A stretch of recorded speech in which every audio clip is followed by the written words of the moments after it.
Let's talk about something beautifully unhinged because corporate culture is what we're going to wrap this up in. I want to get y'all thoughts on what y'all think about what she got to say. Oh, hold on. Let me take it off of mute. Y'all need to be able to hear the lady. If you want to get ahead in your corporate job, I don't think that you should have a work bestie. Here's what I mean. So a lot of the times when we have a job that we're frustrated in, maybe you're not getting the raise you want, the promotion you want, maybe there's layoffs happening, it's the workplace is toxic, your boss sucks, you find someone and you connect on something and you agree on something inherently negative. We call it trauma bonding. It's so natural. Sometimes it's needed. It's the person you process with and you feel so good and comforted that you are not the only one going through insert negative thing. But here's the problem. Okay, drop some drip in the comments. Y'all got a work bestie? You ever had a work bestie? Let us know. If it's not a work bestie, maybe it's just somebody that you go to lunch with.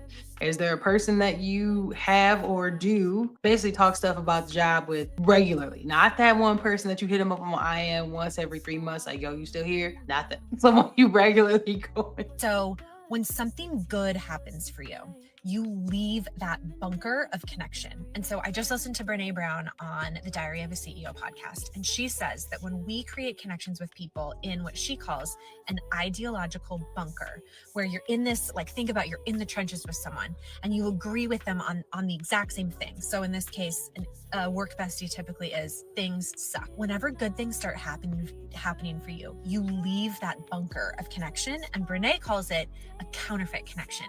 Okay. So hold on, we using this in the workplace. I want y'all to think about this. Do you have actual friends that this applies to? Do you believe in what she's saying? Now, I do raise my eyebrow a bit that this is coming from CEOs. And it would also be in their best interest for you to not band together on certain things with other people to also align that things suck. It would be in their best interest. Or sharing your pay. So keep in mind where the message coming from. I believe she's a CEO as well of whatever her company is.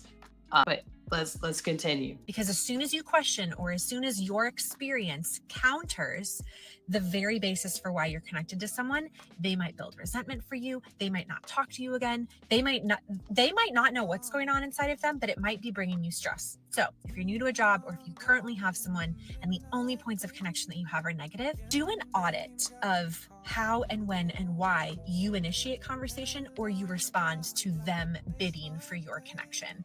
I'm not saying that you have to end ties, but just be mindful of when, where, why, and how you connect with people at work, and make sure that it's not rooted in inherently something negative. What y'all think? Y'all agree?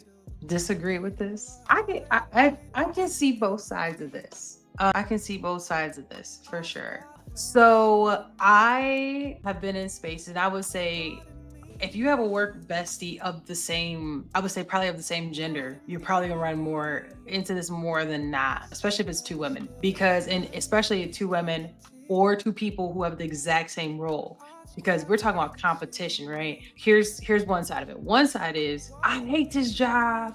So-and-so is trash now. Y'all, you think y'all cool, but that you really don't know what type of time that other person's on.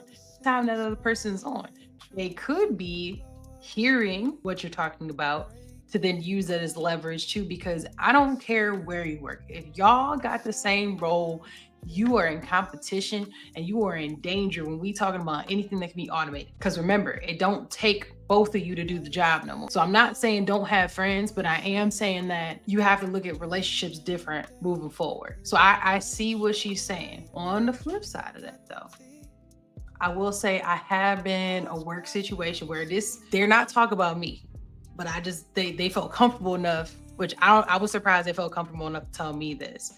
But there was a coworker of mine who told me that they expect to get a promotion. And I was like, word, yeah. I mean, you do a good job, which is true. Like, you're really good at what you do. You've historically been great at what you've done. And I had known them for some years at that point, even though we weren't necessarily on the same team until, at that point. And that coworker told me, yeah, we were in the office and I was talking to so-and-so who's newer and they're making $30,000 more than me. I will quit this. I said, whoa, thought they were going to blow up the spot right then. I started shuffling my things. I didn't know what was going on. I didn't know what was about to happen. So I don't know about y'all, but a 30K difference, some furniture might get moved around and some people. Yeah, well, I mean, why you gonna be hating on somebody else's pocket? You get No, what you but negotiate, though. then they continue, and Okay. they said, "I don't care that they're making X. I care that even in current state, even with the promotion, I can't even get close to what they make Again, you get what above you that, and negotiate. I do more than XYZ." Now, here's the thing. Now, you talked about the pay. Now, there's some of these jobs. There's tiers of people, right? And there's tiers of pay. Mhm. And you would think, this is for my young people, my Gen Alpha, do not go into these jobs thinking that if I'm if I'm tier A, then I have a threshold that has to be hit, and then tier B automatically makes more than A.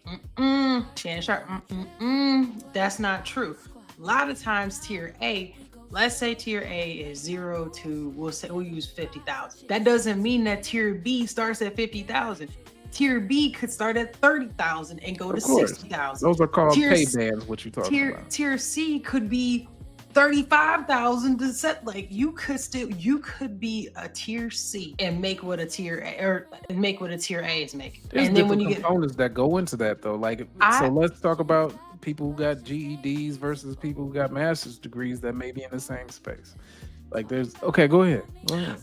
I'm all I'm saying, outside of the education piece on that, last Well, that's piece on part that. of the component of why people get paid. Last piece on that. When you come into a company, and this is the real tea, when you get hired, very rarely is someone going to say, "Oh, you're in tier A, you're only making 30,000. Now that you're tier C, I'm going to bump you up to the top tier of 80,000," which is where a lot of them are making.